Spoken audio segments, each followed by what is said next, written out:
ಕನ್ನಡ ಮಾತಾಡಲಿ, ಹಿಂದಿ ಮಾತಾಡಲಿ, ಇಂಗ್ಲೀಷ್ ಮಾತಾಡಲಿ, ಏನೇ ಮಾತಾಡಲಿ, ನಮ್ಮ ತುಳು ಸಂಸ್ಕೃತಿಯನ್ನು ಮಾತ್ರ ಬಿಡಬಾರ್ದು.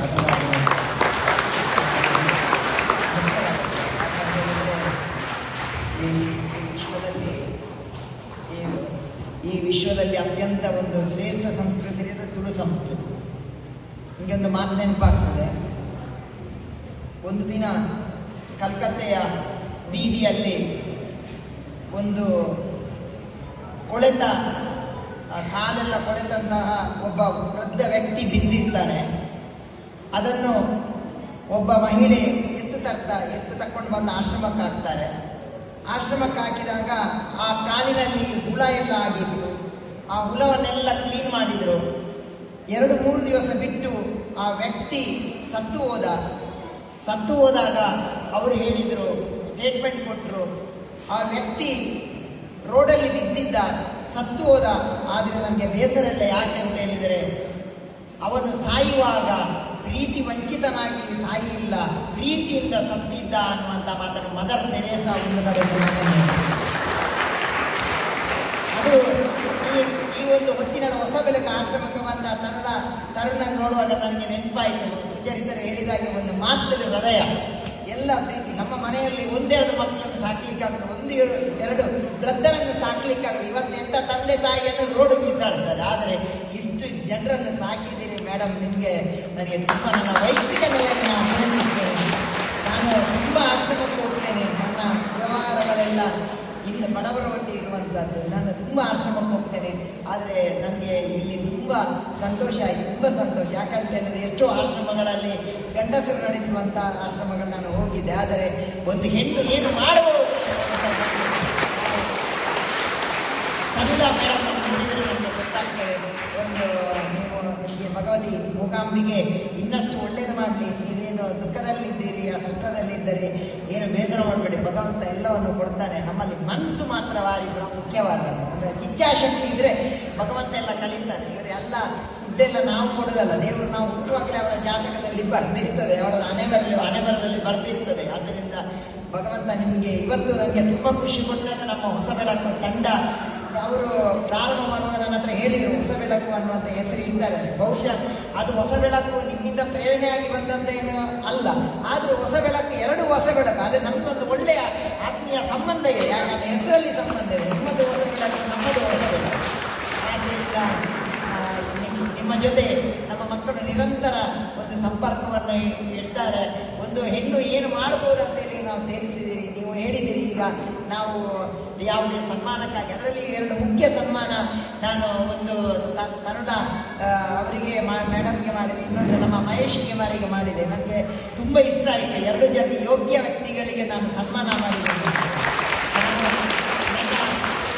ನನ್ನ ಜೀವನದಲ್ಲಿ ನಾನು ಸಾವಿರಾರು ಶಾಲೆ ಬ್ರಹ್ಮಕಲಶದಲ್ಲಿ ಯಾರ್ಯಾರಿಗೆಲ್ಲ ಹಾಕಿದ್ದೇನೆ, ರಾಜ್ಯಕ್ಕೆ ವ್ಯಕ್ತ ಕಳ್ಳರಿಗೆಲ್ಲ. ಆದರೆ ಇವತ್ತೊಂದು 2 ಜನ ಯೋಗ್ಯರಿಗೆ ಒಂದು ಶಾಲಾ ಅಥವಾ ಯೋಗ ಸಿಕ್ಕಿದೆ. ತುಂಬ ತುಂಬ ಖುಷಿ ಕೊಡ್ತಾರೆ, ತುಂಬ ಸಂತೋಷ ಕೊಡ್ತಾರೆ. ತುಂಬ ಇವತ್ತು ಮೇಡಮ್ ಹೇಳಿದ್ರು, ನಮಗೆ ಯಾವುದೇ ಸೋಷಿಯಲ್ ಮೀಡಿಯಾಗಳಲ್ಲಿ ನಮಗೆ ಹಾಕ್ಲಿಕ್ಕೆ ಇಷ್ಟ ಇಲ್ಲ. ಮಂಜುನಾಥ್ ನನ್ನ ಆತ್ಮೀಯರ ಉಡುಪಿಯ ಕಂಠೀರದಲ್ಲಿ ಅವರು ನಿಮ್ಮ ವಿಡಿಯೋನ ಹಾಕಿದಾಗ ನಾನು ಎನಿಸಿದೆ ಒಂದ್ಸರಿ ಇದಕ್ಕೆ ಭೇಟಿ ಕೊಡಬೇಕಾದ್ರೆ. ಇವತ್ತು ಅದಕ್ಕೆ ಯೋಗ ಬಂತು. ಆದರೆ ಇವತ್ತು ನಾವು ಎಲ್ಲ ಜನರಲ್ಲೇ ಹೇಳುವಂಥದ್ದು, ನಾವು ಇವತ್ತು ಸೋಷಿಯಲ್ ಮೀಡಿಯಾ ವರ್ಲ್ಡಲ್ಲಿ ಇದ್ದೇವೆ. ನಾವು ಸೋಷಿಯಲ್ ಮೀಡಿಯಾ ಯುಗದಲ್ಲಿದ್ದೇವೆ. ನಾವು ಎಲ್ಲಕ್ಕೂ ಮೊನ್ನೆ ಒಬ್ಬ ಹುಡುಗ ನೋಡಿರ್ಬೋದು ನೀವು, ಫೇಸ್ಬುಕ್ಕಲ್ಲಿ ಹಾಕಿದ ನಾನು ಸುಸೈಡ್ ಮಾಡ್ತೇನೆ ಅಂತೇಳಿ. ಅದಕ್ಕೆ 600 ಲೈಕ್ 10 ಕಮೆಂಟ್ ಬಂದಿತ್ತು. ಇಲ್ಲಿಯವರೆಗೆ ನಾವು ಬೇಡದಕ್ಕೆಲ್ಲ ನಾವು ಕಮೆಂಟ್ ಹಾಕ್ತೇವೆ ನೋಡಿ. ನಾವು ಮನೆಯಲ್ಲಿ ಮೊನ್ನೊಂದು ಸ್ಪೀಚಲ್ಲಿ ಹೇಳಿದ್ದೆ ನಾನು, ಒಬ್ಬ ಹೆಂಗಸು ಅಡಿಗೆ ಮಾಡಿದ್ದನ್ನು ಫೇಸ್ಬುಕ್ಕಲ್ಲಿ ಹಾಕಿ 600 ಜನ ಲೈಕ್ ಮಾಡಿದ್ರು, 150 ಜನ ಕಮೆಂಟ್ ಮಾಡಿದ್ರು. ಗಂಡ ಒಬ್ಬ ಬಿಟ್ಟು ಗಂಡನ ಹತ್ರ ಕೇಳಿದ್ರಂತೆ, ನೀವು ಯಾಕೆ ಅದಕ್ಕೆ ಲೈಕ್ ಮಾಡಲಿಲ್ಲ, ಕಮೆಂಟ್ ಮಾಡಲಿಲ್ಲ? ಹೌದು ಮಾತ್ರ, ಅವರು ನೋಡುದು ಮಾತ್ರ, ನಾವು ಊಟ ಮಾಡ್ತೇನಲ್ಲ ಮಾರೆ. ಅದು ಎಂತಕ್ಕೆಲ್ಲ ನಾವು ಸಪೋರ್ಟ್ ಮಾಡ್ತೇವೆ. ಅದಕ್ಕೆ ಮೇಡಮ್ ಸಪೋರ್ಟ್ ಮಾಡಬೇಕು, ನಿಮಗೆಲ್ಲ ಸಿಗುತ್ತೆ ಮೇಡಮ್, ಏನು ಡೋಂಟ್ ವರಿ. ಸತ್ಯದ ದಾರಿಯಲ್ಲಿವರೆಗೆ ಎಲ್ಲವೂ ಬರ್ತದೆ, ಎಲ್ಲ ಭಗವಂತ ಸರಿ ಮಾಡ್ತಾನೆ. ನೀವು ಟೆನ್ಷನ್ ಮಾಡಬೇಡಿ, ನೀವು ಕೂಗಬೇಡಿ. ಆದರೆ ಎಷ್ಟು ಜನರ ಅಳಲನ್ನು, ಒಂದು ಕಣ್ಣೀರನ್ನು ಒಳಿಸಿದ ನನಗೊಂದು ಮಾತು ನೆನಪಾಗ್ತದೆ. ಒಂದು ಶ್ರೀಮಂತರ ಮನೆಯಲ್ಲಿ ರಕ್ತಗಂಬಳಿ ಆಗುವುದಕ್ಕಿಂತ ಬಡವನ ಒಬ್ಬ ನೊಂದವನ ಕಣ್ಣೀರು ಒಳಿಸುವ ಕರವಸ್ತ್ರವಾಗಬೇಕನ್ನುವಂತಹ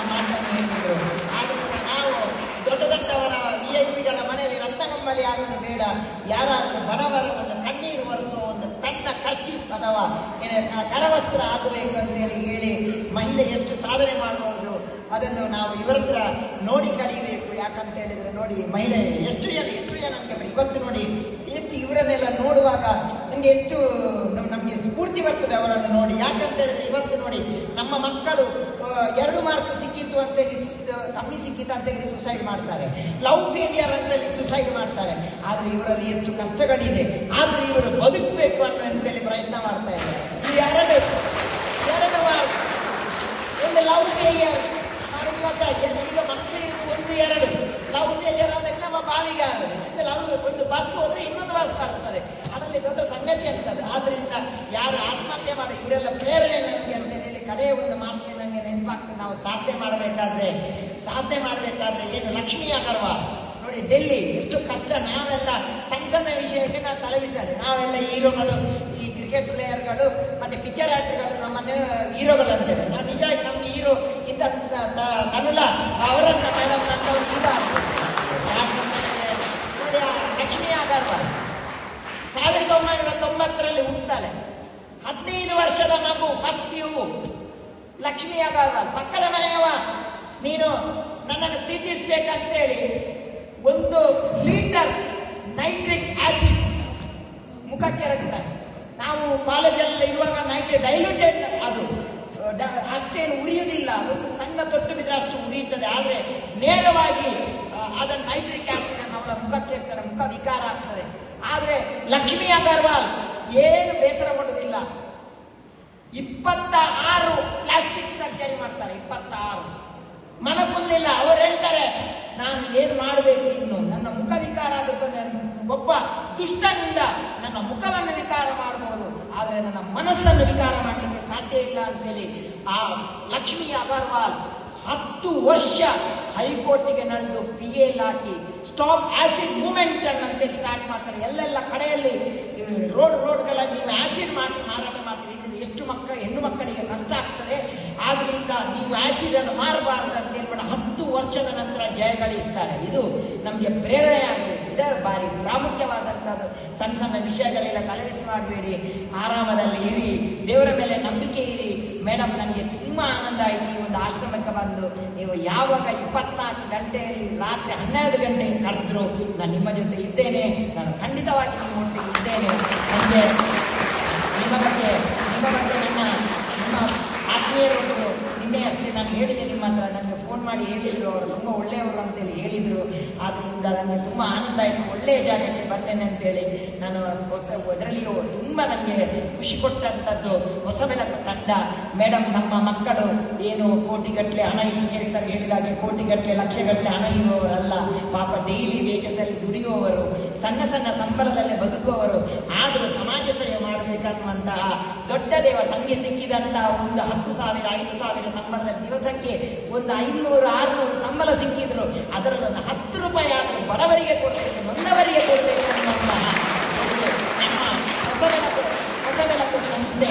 ಆದ್ರಿಂದ ಅವರಿಗೆ ನಾನು ಎಲ್ಲ ಹೋಲ್ ಟೀಮ್, ಮಹೇಶ್ ಇಬ್ಬರಿಗೂ, ಆ ಹೋಲ್ ಟೀಮ್ಗೆ ನಾನು ಅಭಿನಂದನೆ ಕೊಡ್ತೇನೆ. ಒಂದು ಕಡೆಯ ಒಂದು ಮಾತು ಹೇಳ್ಬೇಕು, ತಿರುಮಂತ್ರದಲ್ಲಿ ತಿರುಮುಲ್ಲರೊಂದು ಮಾತನ್ನು ಹೇಳ್ತಾರೆ, ಯಾವರ್ಕುಮ ಇರವರ್ಕುಮರು ಪಚ್ಚೆಲಿ, ಯಾವರ್ಕುಮ ಉಣ್ಣಂಬೋದು ಅವರು ಕೈಪಿಡಿ, ಯಾವರ್ಕುಮ ಪಶುಕ್ಕೋರು ವಾಯುರೇ ಅಂತ ಹೇಳಿದ್ದಾರೆ. ನಾವು ದಿನಾಲು ದೇವರಿಗೆ ಒಂದು ತುಳಸಿ ಕೊಡಿಯನ್ನು ಹಾಕ್ಬೇಕಂತೆ.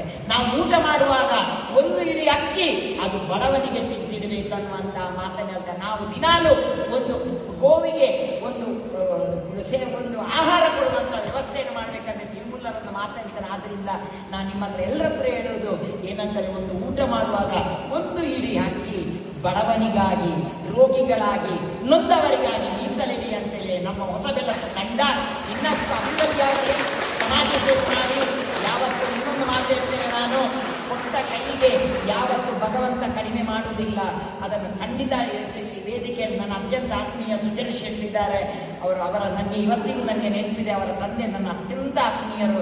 ನನಗೆ ಸಣ್ಣಗಿರುವಾಗ ನನ್ನ ಕಿವಿ ಹಿಡಿದು ನನಗೆ ಬೆನ್ನಿಗೆ ಗುಡ್ತಾ ಇದ್ರು, ನನಗೆ ತುಂಬಾ ಪ್ರೀತಿ ಮಾಡ್ತಾ ಇದ್ರು. ಇವತ್ತು ಅಂತ ಹಿರಿಯರು ನಮ್ಮನ್ನು ಕಿವಿ ಹಿಡಿದು ಗುದ್ದಿದ್ರಿಂದ ನಾವು ಇವತ್ತು ವೇದಿಕೆಯ ಮೇಲೆ ಇದ್ದೇವೆ ಅಂತ ಹೇಳಲಿಕ್ಕೆ ನನಗೆ ತುಂಬಾ ಸಂತೋಷ ಆಗ್ತದೆ. ನನ್ನ ತುಂಬಾ ಆತ್ಮೀಯರು, ಅವರ ತಾಯಿ, ನಾವು ಮನೆಗೆ ಪ್ರತಿ ಸರ್ತಿ ಹೊಸ ಊಟಕ್ಕೆಲ್ಲ ನಾವು ಬರ್ತಾ ಹೋಗ್ತೇವೆ. ಒಂದು ಆತ್ಮೀಯ ಸಂಬಂಧ ಇದೆ. ಅಡ್ಡೆಂತಾಯರ್ ಮೋಹನ್ದಾಸ್ ಅಡ್ಡೆಂತಾಯರ್ ಇಷ್ಟು ದೊಡ್ಡ ದೇವಸ್ಥಾನ ನಾನು ಕನಸಲ್ಲಿ ಎನಿಸಿಲ್ಲ. ಮಹಾಮಾಯಿಗೆ ನಾವು ಕೆಸ ಸಹ ಇದ್ರು. ಆ ಒಂದು ಮಹಾಮಾಯಿ ಅಷ್ಟು ಬೇಗ ಬ್ರಹ್ಮಕಲಶ ಆಗ್ತದೆ ಅಂತೇಳಿ ಮೋಹನ್ದಾಸ್ ಅಡ್ಡೆಂತಾಯರ್ ಮಗು ಮನಸ್ಸಿನ ಒಂದು ಮೋಹನ್ದಾಸ್ ಅಡ್ಡೆಂತಾಯರ್ ಇದ್ದಾರೆ ವೇದಿಕೆ ಮೇಲೆ. ಅದು ತುಂಬಾ ಜನ ಎಲ್ಲ ಇದ್ದಾರೆ. ಎಲ್ಲರನ್ನು ನಾನು ಹೆಸರು ಹೇಳಲಿಕ್ಕೆ ಹೋದ್ರೆ ಇವತ್ತು ಈಗಾಗಲೇ ಗಂಟೆ 1 ಗಂಟೆ ಆಯಿತು, ಬೆಳಿಗ್ಗೆ ಆಗ್ತದೆ, ನಮ್ಗಿನ್ನು ಹೋಗ್ಬೇಕು. ಆದ್ರಿಂದ ನಾನು ನಿಮ್ಮ ಜೊತೆ ಯಾವತ್ತಿದ್ದೇನೆ. ಮತ್ತೆ ಯಾರೆಲ್ಲ ನೀವೆಲ್ಲ ಇದ್ದೀರಿ ಇಲ್ಲಿ ನೊಂದ ಜೀವಗಳು, ಏನು ಬೇಸರ ಮಾಡಬೇಡಿ. ಅನಾಥರು ಯಾರಲ್ಲ, ನಮಗೆ ಜಗನ್ನಾಥ ಇರುವಾಗ ಯಾರು ಅನಾಥರಲ್ಲ ಅಂತ ಹೇಳಿ ನನ್ನ ಮಾತನ್ನು